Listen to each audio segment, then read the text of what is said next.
Another of our followers, Annie, has kindly sent in some photos to be critiqued. Now, again, remember, these are coulds, not shoulds, okay? So they're very gentle critiques that we offer to our followers. So please send some in. Pop any questions you have in the comments at the end. So let's have a look. So what the purpose of these critiques are is that when you're in a photography peer group, you get all sorts of feedback. So peer groups would be if you're in college or if you're in a camera club, but most of us are out on our own. You know, there's nobody around who's going to be able to give us feedback. And if they love us, they love the photos. If they don't like us, they don't like the photos. Kind of goes like that. So this shot here from Annie, when I was looking at it, compositionally, I don't think there's any real problem here. There may be other ways to critique it, maybe other ways to crop it. But one of the things that I would be mindful of is that when you're in a high contrast lighting situation like this, so you've shadows, dark shadows, and you have bright highlights going on. One of the things that we learned in photography college way back in the day, and particularly with film, it was very tricky to get those balances right. And that was simply to expose for the highlights and let the shadows look after themselves. Now, what do I mean by that? Have a look here. What you see is that we have an exposure issue in terms of the highlights are blown here. So in general, I would have a belief, certainly here we would support this belief, that if there's something in a shot that you're okay with, then you're okay with that. Okay, so we're not saying that it's a problem per se, but we're saying that if you didn't know it was a problem and you see it now as a problem, then it's important to be able to address that. What are the issues that you could, or what are the ways you could deal with that? I'm not sure if this was shot on JPEG or RAW. There's no EXIF data here, so I've no details about the shot itself. So I'm just making a judgment call on this. I would think maybe, Annie, that this was shot in JPEG. If this was RAW, you'd be able to pull back those highlights quite a bit because there's more detail in a RAW file, okay? I suppose if I was to say anything about the cropping, we try not to have just a sliver of something at the edge of a frame, okay, in general. So I would be looking at suggesting that this little light patch here is removed from the shot. And so that we just have the dark going into the light, going into the dark, going into the light. So there's quite clear striations, I suppose, within this shot. Now, the hard part here is when you're live out there, I've mentioned this before, when you're live, your eyes have a zoom facility, they have a disengagement facility with the peripheral vision that we just lose when the photo's taken. So trying to have that in place, thinking, how is this going to look like as a photo, not as this 3D real dimensional thing that I'm seeing right now. How does it translate into photo? It takes time and takes practice to be able to get to that point. In this shot here, again, I'd be looking at, we've got highlights and shadows going on.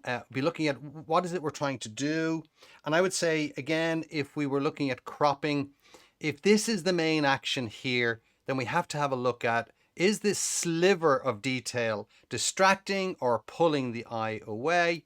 And if we were to simply just remove that by cropping, what does that do to the image?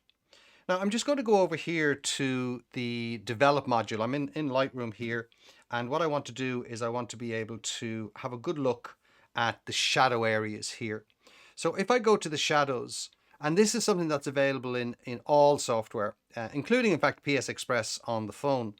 You have that as well. So if you look here, I have an ability to lift the shadows.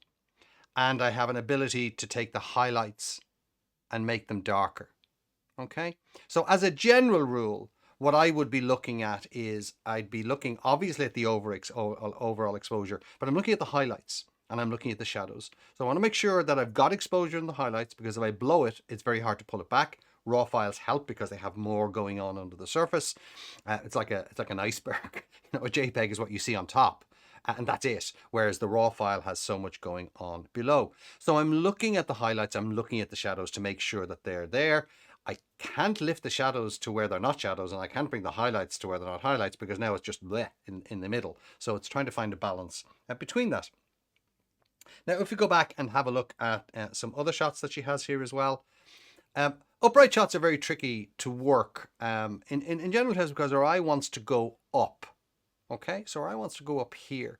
And the action is going on down here. This is where the real action is. So the question is, what is it that you want the eye to go to? Because the eye is going to go where it wants to go. Your eye is going to go where you know it needs to go. Now, I say this to students on a regular basis.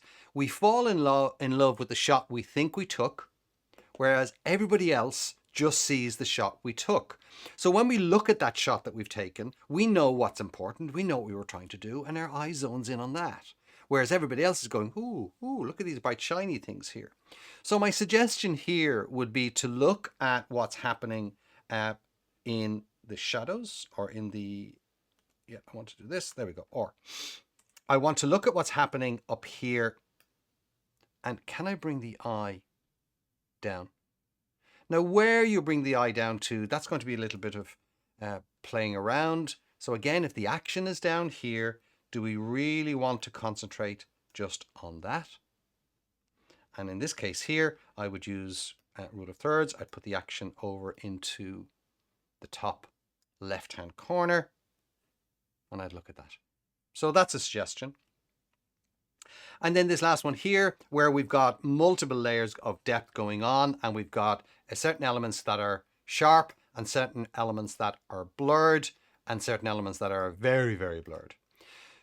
So when there's just a small area in a photo that's in focus and everything else is blurred, the actual, we call it a fixation in graphic design terms. A fixation is that immediate decision as to what's going on in this image. So that's a fixation. So it's not, you're not following your favorite pop star around the world. That's a different fixation.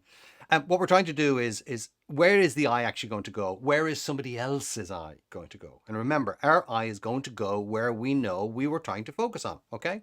So in this shot here, I'd be suggesting that the sliver of sharpness needs to be concentrated, and that what you might do is you might look at taking this down here. You might look at taking this up here. And now the zone of sharpness in percentage terms is much greater. So when you have a small area sharp and a large area blurred, the assumption is, the initial fixation is that it's blurred. And the reverse is true as well. If you have a large area sharp and a tiny area blurred, then the viewer is not going to see that. So we can change that balance with a crop or with a zoom. If you're there live, walk in with your feet, that's a zoom.